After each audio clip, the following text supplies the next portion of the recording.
За өдрийн мэнд 12 цаг хүрчихсэн байна. Тэгээд эхний маань хүмүүс ороод ирсэн байгаа болохоор бүгдээр вебинараа эхэлье.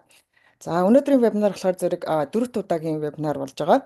Ерөнхийдөө бол өмнөх вебинаруудаар дэлгэрэнгүйгээр Excel гэж юу вэ, яаж хэрэглэх вэ гэдгийг тайлбарлаа явуулчихсан. Excel программын хэсгүүд дасгал ажлуудыг яаж олж авах уу, стандартаа яаж солих уу, эсвэл мужийнхаа нэрүүдийг, эсвэл мужийнхаа өөрийнхөө сургуулийн текстбүкүүдийг яаж солих уу гэдгээд маш дэлгэрэнгээр тайлбарлчихсан тийм вебинар бичлэгүүд байгаа.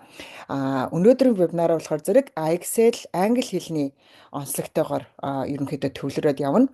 Англи хэл дотроо англи хэлнийхээ ур чадваруудыг хэрхэн төгс эзэмшиж дээшлүүлж сайжруулах вэ гэдэг талаас нь илүү ярих болно. За тэгээ хэрвээ та бүхэн өмнөх вебинаруудыг олж үзмээр байгаа бол Мандлаа багш гэсэн YouTube channel байгаа. Тэр channel-аар ороод үзээрэй.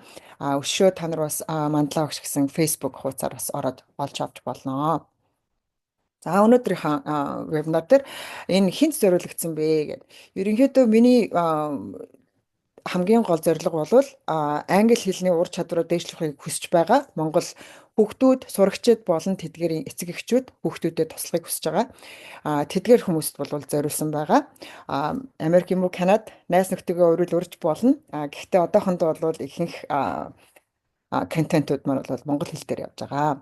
За өнөөдөр дөрөв дэх вебинарын хувьд зорилтууд нь юу вэ? Эхлээд нь болохоор зэрэг Excel-ийн математик болон Excel-ийн англи хэлний features те хэрэгслүүдийн ялгаануудыг харьцуулж харна.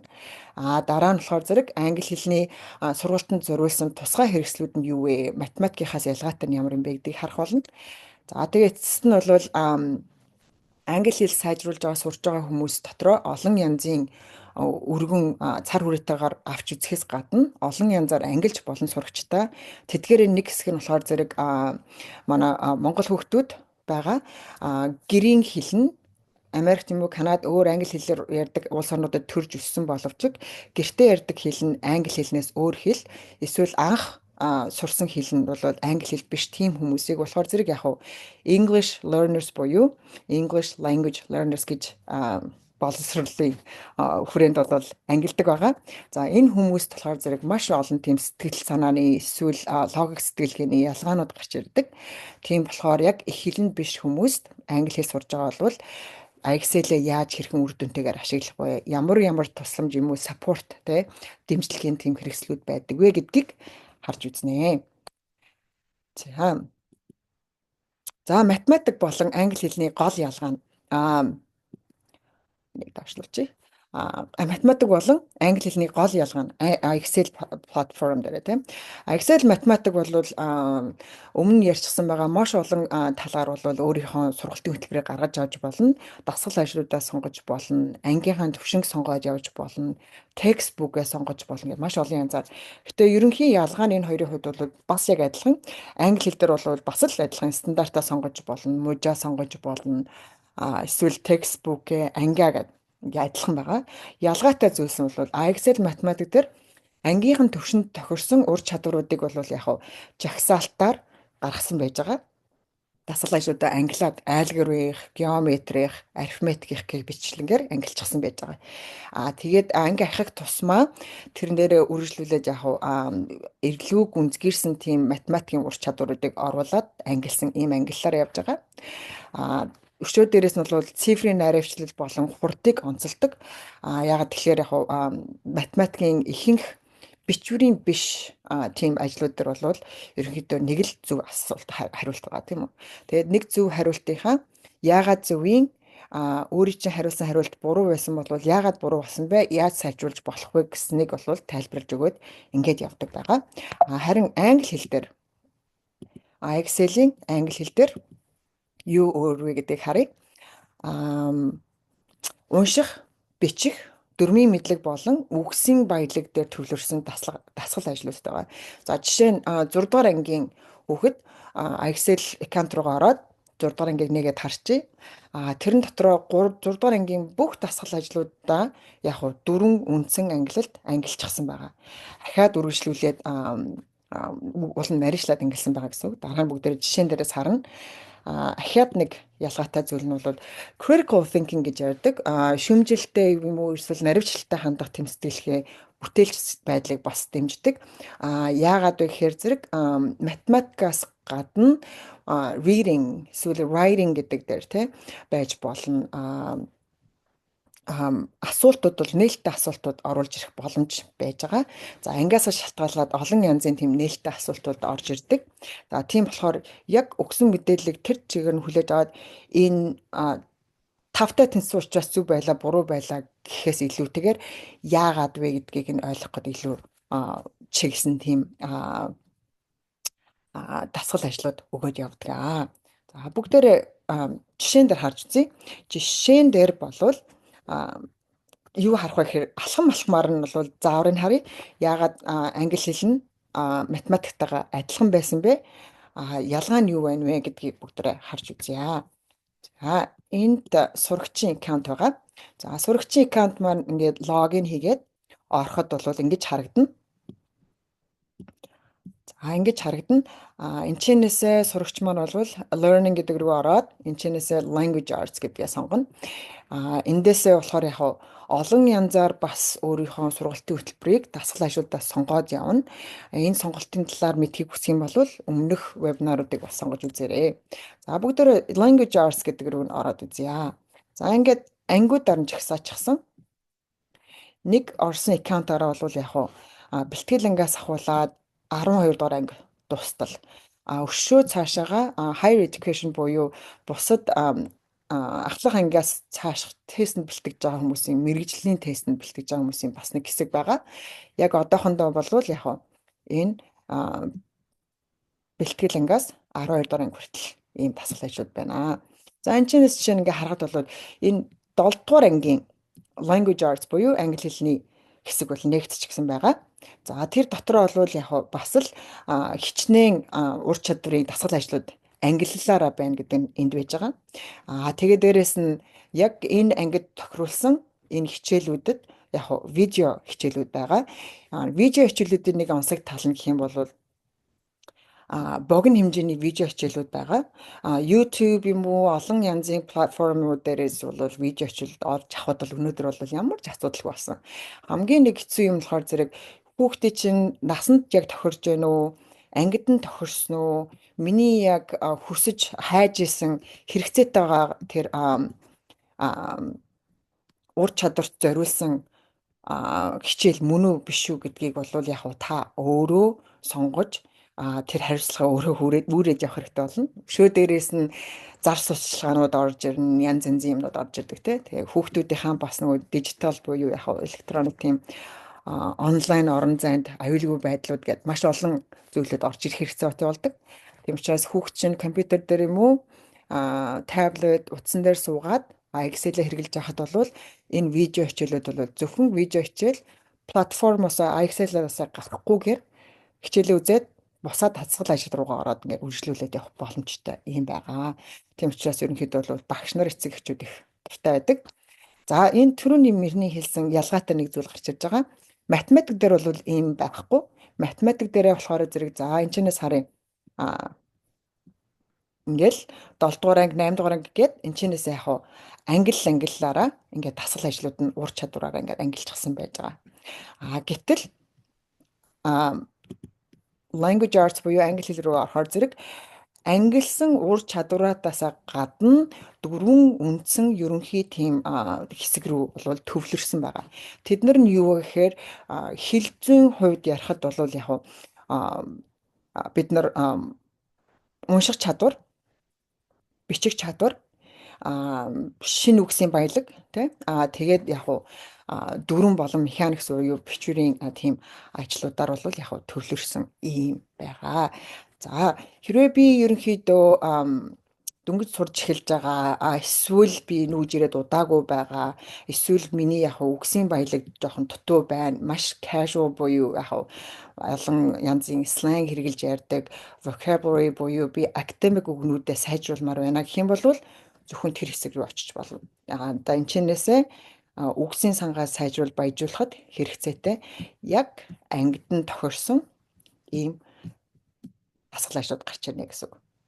За хэрвээ дахиад солиод би үнэхээр уншаад ойлгосныгоо эргүүлж communication буюу яг ярьж бичиж чадах тийм чадварын хэмжээнд очимоор байна гэх юм бол яг reading strategies нэг нэгэнгүү хүчилж уншаад инкээс гадна академик ажлууд дээр болохоор унших стратеги буюу тийм бодлоготойгоор плантайгаар төлөвлөгөөтэйгээр уншина гэдэг бол маш чухал байгаа. Тэрнээс биш хичээл дээрэж тэр шалгалт өгчээсэн ч тэр зүгээр зурсан өнгөрөөд явсан тийм юу гэдгийг зар сурчлагын юм харсан ч гэсэн тий маш хурдан гол анхаарах ёстой мэдээллүүдээ аваад яаж унших вэ? Хурдан уншилт юм уу? Эсвэл анхаарч үзэх ёстой тийм стратегиуд байдаг юм уу гэдгийг бол яг энэ олж мэдэж болно. Энийг бол ерөнхийдөө 3 дугаар ангиас ахуулаад заагаад явдаг. Тэгээд анги болгон дээрээ reading strategies гэж байгаа боловч ялгаа нь юу вэ? Гэхээр зэрэг тухайн ангида академик шаардлага нь ямар байна? Эсвэл академик түвшин ямар байх ёстой вэ гэдэг дээр тулгуурлаад ингээд улам гүнзгийрээд явдаг байгаа. Тэрнээс биш л яг reading strategies гэж нэг ангид сурчаад тэг үлдээдэг тийм master болдог зүйл бол биш.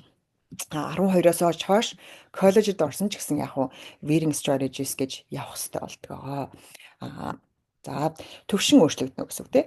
За яг түүнтэйгээ адилхан яг бусад writing, grammar гэсэн хэсгүүд бол яг тэр хэсэгтээ зориулсан хэл зүйн хаан ур чадвар дээр зориулсан дасгал хашууд гараа явдаг юм байгаа.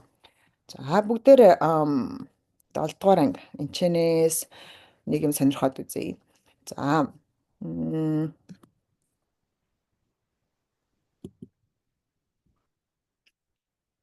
ингээд би сая зүгээр орж ирэл ямар нэгэн скил дээр ажиллахыг хүсэж байгаагаа шууд сонгоод ингээд явж болно. За ингээд үзлээ. Excel дээр байгаа энэ дасгал ажлууд олон янзаар бол set хийж болно. Тохиргоо хийж болно. Энд чинь бол нэг тохиргоо нь болохоор зэрэг audio support гэсэн сонсож болно. Өөрөө уншаад явж болно. За дахиад жишээ нь хариулъя. За би ингээд үгээ асуултууд уншсан. Миний хариулт бол энэ байлаа гэд үргэлжлүүлье. За ингээд би хариултаа хийгээд орсон чинь буруу хариулчихжээ. За анчнаас бол анхаарах 2 3 зүйлсэд гарч ирж байгаа. Нэгдүгээр чи буруу хариуллаа, зөв хариуллаа гэдгээ бол яг цаг тухай бүртээ мэдэх боломжтой. Бүх ажлуудаа хийгээд дууссан хойно 20 30 асуултын дараа аль нь зөв, аль нь буруу байсан бэ гэдгийг мэднэ гэсэн үг биш. Асуулт болгоныхоо дараа тухай бүрт нь зөв байсан уу, буруу байсан уу гэдгээ мэдэх боломжтой. За ийм. За зөвхөн зөв буруугаар мэдээд өнгөрөхөөс гадна explanation буюу заавар тайлбар хэсгүүд орж ирж байгаа. За explanation гэд чи ингэсэн учраас буруу байлаа, чи ингэсэн учраас зөв байлаа гэд явахаас илүүтэйгээр яг цаад үндсэн суур мэдчих ёстой зүйл маань юу байсан бэ гэдгийг эхлээд нь тайлбарлаж өгч байгаа. Ингээд. За тэгээд өөрийн хариулт бол ийм байсан. За яагаад вэ? Буруу хариулсан учраас чи магадгүй энэ зүйлсийг дахиж судалж үзэх хэрэгтэй байхаа гэд. Яг тухайн үед нь хэрэгцээтэй мэдээллийг нь болохоор яг өгчихсөн байгаа.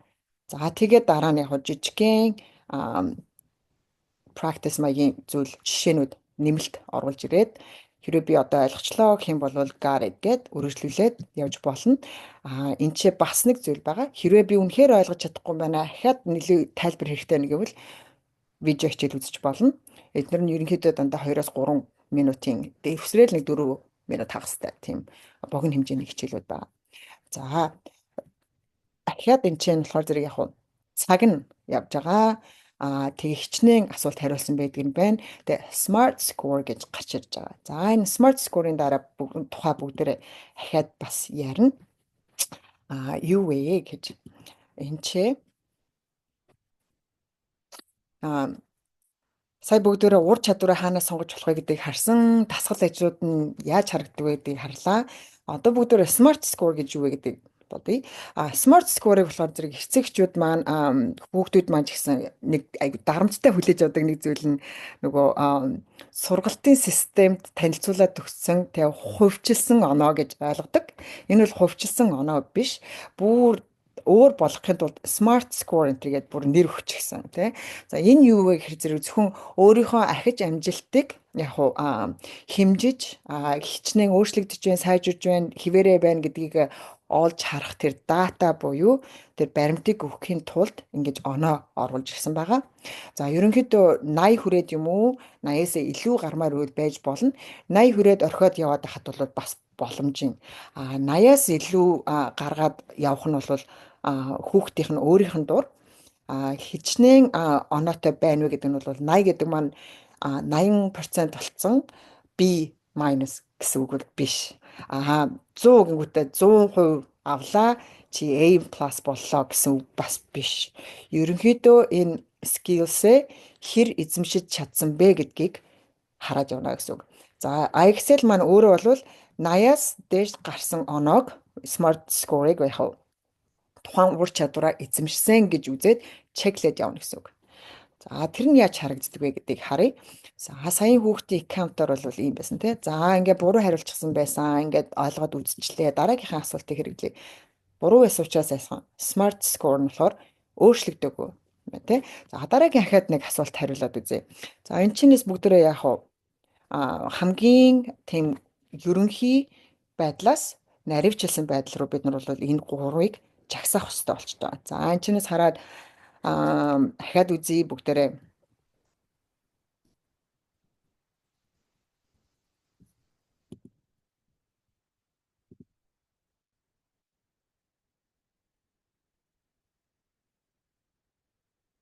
Яана. Ахаад буруу хариулчлаа.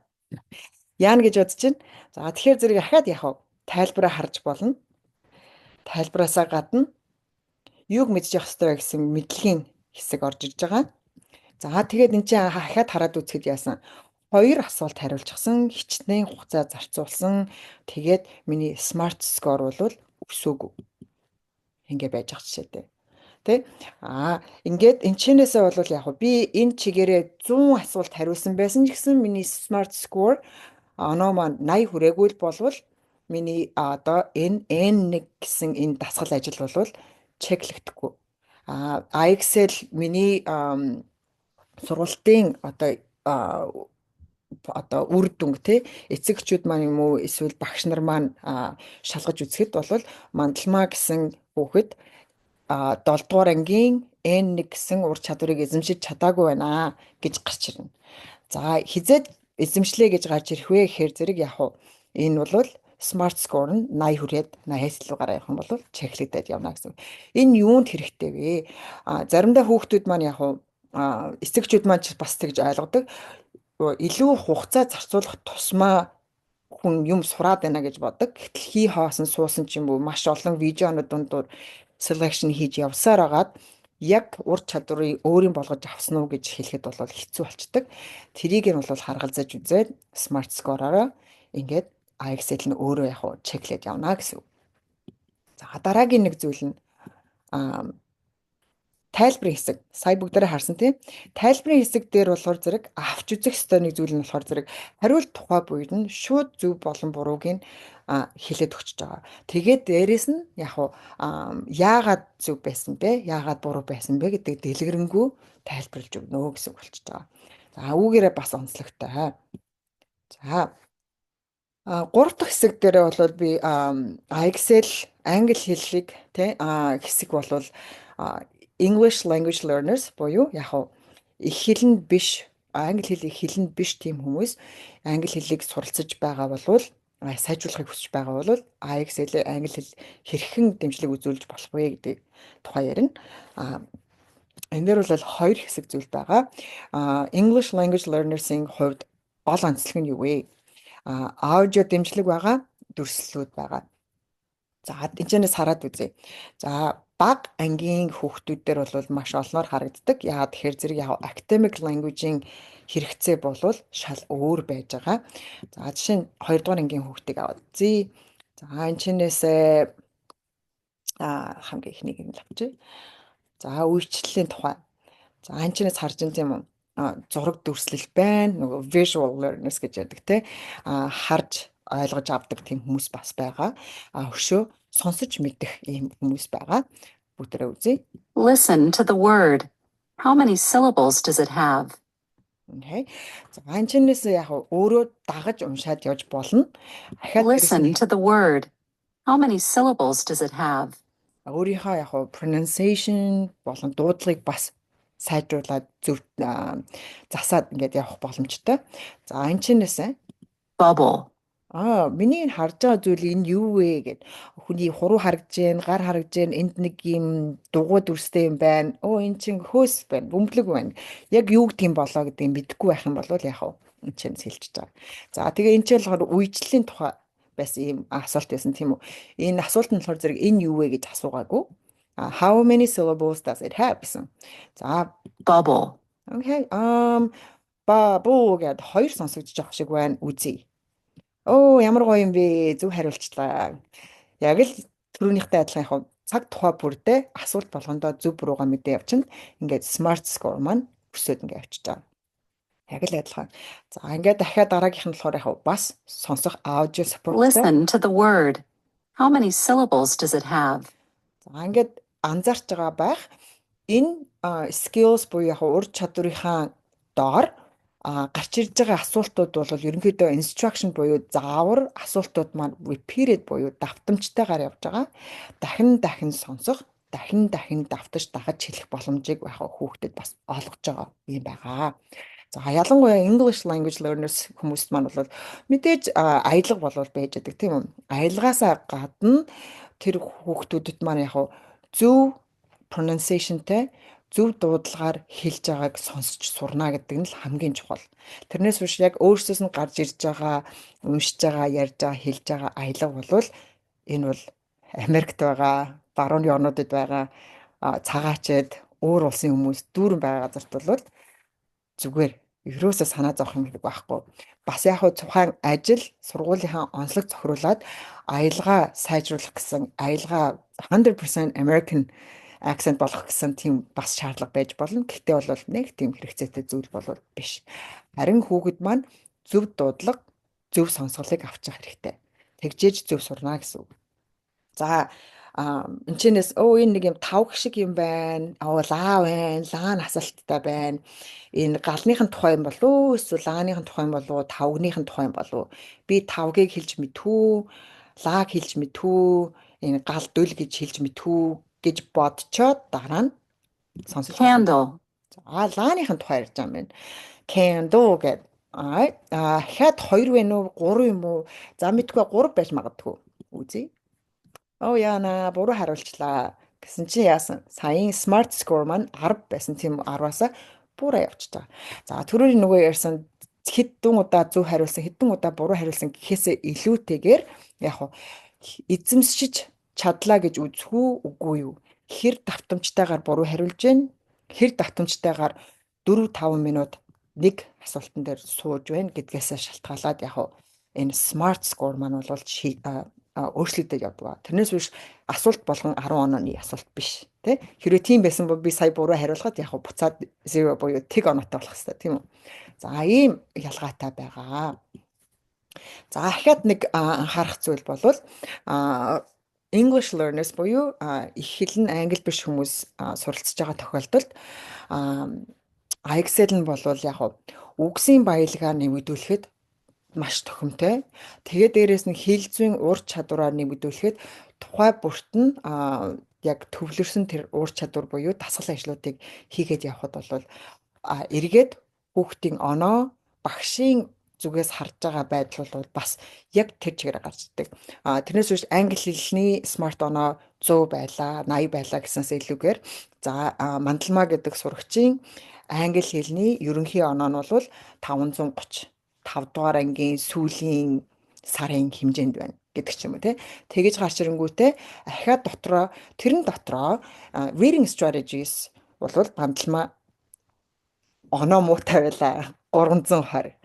За дараа нь writing skills дээр болохоор зэрэг мандалмаа 420 оноотой гэдэг ч юм уу тэгээд дараа нь vocabularies гэдэг нэг үг зүйн баялаг нь болохоор зэрэг маш сайн байсан 580 байсан гэдэг ч юм уу яг ингээд задлаад цаана багшийн зүгээс харах оноо эсвэл эцэг эхчүүдэд эргээд очих нөгөө нэг report маань болохоор сурлагын report тэр маань болохоор зэрэг яг хэл зүйн дасгал хажууд нь тухайн 4 ангиллаараа тус бүртээ задраад явж байгаа ийм байгаа.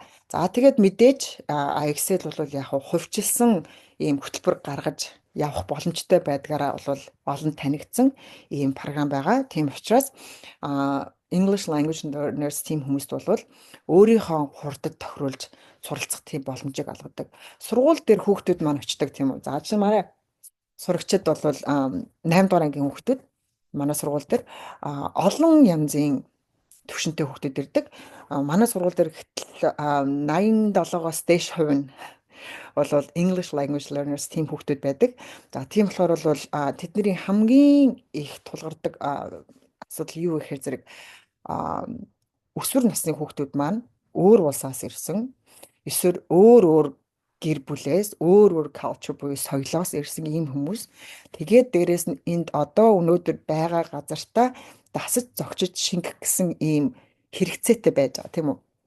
Fit in гэсэн тийм хэрэгцээтэй ийм хүүхдүүд ирж байгаа. За тэгээд тэрнийхээс хажуугаар бас ахаад яг академик хэрэгцээгээ боловсролынхаа хэрэгцээг хангах гэсэн ийм хэрэгцээтэй хүмүүс бас ирж байгаа. Тэгээд мэдээж өсвөр насны бага насны хүүхдүүдэд юу тулгардаг гэхээр зэрэг pressure үеийнхнийх нь найз нөхдийнх нь ангийнхных нь эсвэл өөрөө ийм байх болов гэж айж имээсэн тийм pressure буюу дарамтнаасаа болсон тийм хэсгүүд гарч ирдэг. Тийм болохоор зэрэг хичээл дээрээ сургууль дээрээ ангидаа өөрөө өөртөө итгэлтэйгээр тэгж өөрийнхөө хэрэгцээнд тохирсон байдлаар суралцах боломж маш бага байдаг. Багш нар болон сургууль боловсролын систем хичээдэг боловч мэдээж ангид 28-аас 35 хүүхэд ороод ирсэн байхад бол ганцхан хувьчилсан гэсэн боломж бол маш бага байдаг. Багш нар бол үнэхээр хичээдэг боловч тэр бол боломжгүй. Тийм болохоор хүүхдүүдээ гэртээ яаж дэмжиж болох вэ гэдгээ бол анхаарах хэрэгтэй болдог. За дараагийн хэсэг бол асуулт хариултын хэсэг байгаа. Асуулт хариулт гэхээс өмнө бас эцэг эхчүүдтэй анхааруулахаас илүүтэйгээр зөвлөгөө маягаар хэлэх нэг зүйл байгаа. Тэр маань юу вэ? Тэгэхээр зэрэг Excel account-тай болвол Excel account-а хүүхдэд тохируулж гаргасан хувьчилсан хөтөлбөрийнхаа дагуу өдөрт 15-аас 20 минутын турш дасгал ажил хийлгэж дадлал болгоорой гэж хэлмээр байгаа. Яагаад вэ гэхээр зэрэг за зарим хүүхдүүд маань бол яг гэрээсээ хол амьдардаг, boarding school байдаг гэдэг ч юм уу те янз бүрийн шалтгаан бол зөвхөн хагас бүтэн санд Excel-ийг хэрэглэх боломжтой байдаг. Ихэнх хүүхдүүд маань бол гэртээ эцэг эхтэйгээ гэр бүлийнхэнтэй амьдраад явж байгаа. Тийм болохоор өдөрт багаар байнгын тийм дасгал ажлуудыг хийж дадал болсноороо яг хэлний болон математикийн эсвэл академик хэлний гэсэн юм ур чадварууд маань дээшлэх, сайжрах магадлал улам өснө. За өшөө бас нэг зүйл нь болохоор эхний хэдэн удаад бол тэг хүүхдүүдтэйгээ өөрсдөө зэрэгцэж суугаад хүүхэд нь яг skills-үүдээ эсвэл гаргасан сургалтын хөтөлбөрөөр дагаж хийж болж гэнэ үү, чадж гэнэ үгүй юу гэдгийг нь хараад хажуунаас нь туслаад явах хэрэгтэй. Хүүхэд бас сая smart score гэж байсан тий. Тэр оноогоо хараад дүн шиг бодоод бухимдах магадaltaй. Тэгэхэд нь болохоор яг хажуунаас нь сануулж болно. Зүгээр ахаад дээрээс нь хэрвээ хүүхэд маань бухимдсан байдалтай байх юм бол яг гинтэйг адилханаар видео хичээл сонирхоод үзье болно. Эсвэл энэ ангидаа тохируулсан өөр тоглоомуд байгаа. Видео тоглоом завсарлага өгч болно. Зүгээр ямар нэгэн тоглоом тоглоод завсарлага өгч байгаа биш. Яг түүнтэйгээ адилхан яг ижил скил буюу ур чадвар шаардсан тийм видео тоглоом сонгож болно. Тоглоод сатарж байгаа юм шиг боловч бас яг practice хийгээд явах ийм боломжийг олгодог. Бас тэр болгоноос нь яг хажуунаас нь сануулад хүүхдтэй энийгээ яаж үр дүнтэйгээр хэрэгжилж болох вэ гэдгийг нь үзүүлэх хэрэгтэй. Тийм болохоор эхний хэдэн удаад хүүхдүүдтэйгээ хамт суугаарай гэж зөвлөх байгаа. За ахаад нэг зүйл нь бол өөртөө итгэлтэй байх гэдэг бол маш чухал байдаг. За тийм болохоор зэрэг зөв буруу хийлээ, их суулаа, бага суулаа гэхээсээ илүү хүүхдээ яг би 8 дахь ангийн хүүхд мөртлөөсөн миний академик хэл тест хийгээд үзсэн чинь түвшин тогтоолтоороо би 2 дугаар ангих гээд гараад ирлээ. Ямар ичмээр юм бэ? Муу маань сайн байна гэхээсээ илүү тухайн хүүхдээ яг өөрийнх нь түвшин энэ байгаа учраас өөрийнх нь түвшнөөс ангийн түвшнөөс доогуур байж болно. Ерөнхийдөө л зөвлөөд доор түвшнөөс эхлэх нь бол зүгээрээ. Тэгээд дээрэсээ яг би энийг чаддаг юм байна. Эндээ сайн юм байна гэдгийг мэдсэн хүн өшөө цаашаа өргөжлүүлж урт хугацаанд үр дүн гаргах магадлал боломж өндөртэй болдгоо. Тийм болохоор бол заавал 8 дугаар ангийн хүүхэд 8 дугаар ангийн ажлыг хий гэж шахаж сууж болохгүй. Excel-ийн нэг чухал юм болохоор зэрэг хэлний ангиллаасаа гадна академик тийм ангиудад тохируулсан, насанд тохирсон ангиллуудыг гарч ирдгөрөө маш чухал байгаа. Academic language болвол эсвэл academic language skills-ууд бол ихэнх тийм англи хэл нь их хэл нь биш хүмүүст бол доогуур гарч ирнэ.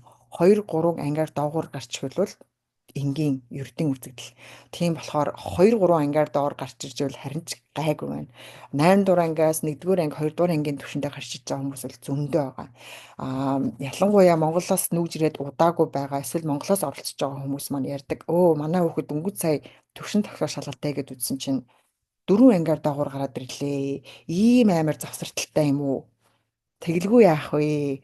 24 цагийн турш англиар яриад зөвхөн casual conversation буюу те өдөр тутмын хэрэгцээний биш academic тийм шинжлэх ухааны хэллэгүүд хэрэглэж явдггүй учраас тийм хүүхдүүд маань бол мэдээж маш олон ангийн хоцрогдолтой гэж академикаараа гарч ирэх нь бол ойлгомжтой. Тийм болохоор яг өөртөө ихтэй байдлыг нь төлөвшүүлэхийн тулд баг ангиас нь доогуур түвшнээр эрхлүүлээрээ. Тэгээд өөрийнх нь яг comfortable буюу тийм зөв мэдрэмжтэй байгаа ангиас нь эхлүүлээд ингээ сайжруулад явах, өсгөөд явах тийм план буюу төлөвөө гаргаарай гэж зөвлөдгөө. За тэгээд асуулт хариулт байвал асуугаарай. Монголоор, англиар аль үгээр нь асууж болно. Эсвэл чатаар явуулж болно. За энд бүртгүүлсэн хүнээс нэг ирсэн байсан асуулт байсан. Гэтэ түрүүн жоохон дурдаад нэг хэсгээс нь чухалчлаад ярьчихсан. За тэр асуулт юу байсан бэ гэхээр за би нэг уншаад байгаа юм.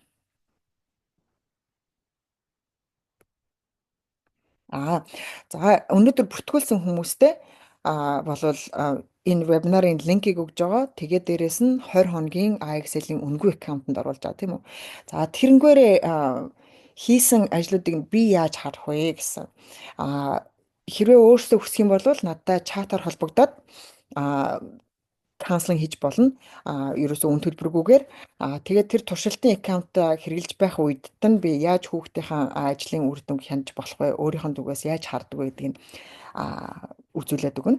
Тэгээд өөрөөсөө эцэг эхчүүд нь бас ашиглаад сураад хүүхдийнхээ ажлын үр дүнг харж сураад гэх юм бол хөөрхөн жижигхэн тухайн скил буюу ур чадвар болгон дээрээ эзэмшлээ, мастер боллоо гэхээр зэрэг жижигхэн сертификат өгөө явдаг. Бас түүгээр нь хэвлэж гаргаад юм уу, скриншот нь хийгээд хүүхдээ бас урамшуулад явах юм боломжтой. Тийм болохоор чатаар холбогдорой.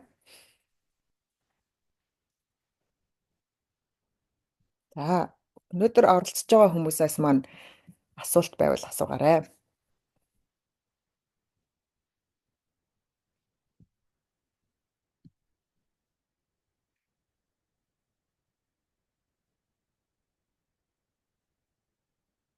Хүлээгээд байж ах. За 3 минут үлдсэн байна. За хурангуйчлаад ярих юм бол өнөөдөр жишээ нь юуны тухай ярьсан бэ гэвэл Excel, математик болон англи хэлний платформынх нь ялгаанууд юу вэ гэдгийг тухай ярьсан. Тухайн skill planner юм уу эсвэл textbook planner, test prep planner гэсэн олон янзын хөгжүүлсэн сургалтын төлөвлөгөөнүүдийг яаж авах вэ гэдэг тухай мэдмээр байгаа бол өмнөх бичлэгүүдийг үзээрэй. Эсвэл чатаар холбогдорой. Тэгээд дээрэс нь үндээсээ үргэлжлүүлээд юу хийж болох вэ? Та бүгдээрээ 20 хоногийн Excel-ийн өнгөө аккаунт аавна. За түүгээр бол англи хэл болон математикийн full access буюу бүрэн хэрэглэх, хүснээр хэрэглэх тийм боломжтой. Энэ хэсэг байхгүй. Энэ бол төлбөртэй аккаунтын бүтэн жилийн юм байгаа.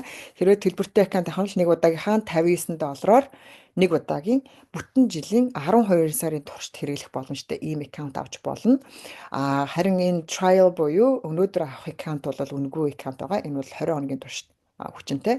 20 хоногийн дуусаасаа өмнө үргэлжлүүлж хэрэглэмээр байна гэх юм бол холбогдоод $59-оор бүтэн жилийн аккаунт авах боломжтой. За яагаад $59 болгож чадж байгаа вэ гэх юм бол ерөнхийдөө бол багшийн кодоор би мандлаа багш гэсэн кодороо би хямдралтай үнээр авдаг. Тэгээ хямдралтай үнээр авсан аккаунтуудаа бол яг Монгол эцэгчүүдтэйгээ сурагчтайгаа хуваалцаж байгаамаа. Тэгээд Facebook-ийн групп эсвэл Excel with мандлаа багш гэсэн тийм пэйж группээр маань ороод өшөө илүү хүсэлт байх юм бол асуугаарай. Аккаунт нэр нь юу вэ гэсэн. Би хүн тус бүрт нь тустай аккаунт гаргаж өгнө. За тийм болохоор надтай холбогдоод үнэтэй төлбөртэй аккаунт авах гэж байгаа бол холбогдож болно. Тийм биш болвол бүртгүүлсэн имэйлээ шалгаарай. Спам руу орчиж магадгүй. Гэхдээ инбокс юм уу, спамаа шалгаарай. Би хувьчилсан тухай бүртэн мэдээлэл явуулчихнаа. За хэрвээ нэг айлын нэгээс илүү хүүхэд байгаа бол нэг аккаунтаа хэрэглэж бас болно. Тэрний тайлбарыг нь бас үгээ явуулчихна. За ингээ ерөнхийдөө цаг маань дуусж байна. Өнөөдөр оролцсон та бүхэнд баярлалаа. Үргэлжлүүлээд чатаар холбогдоорой. Баяртай.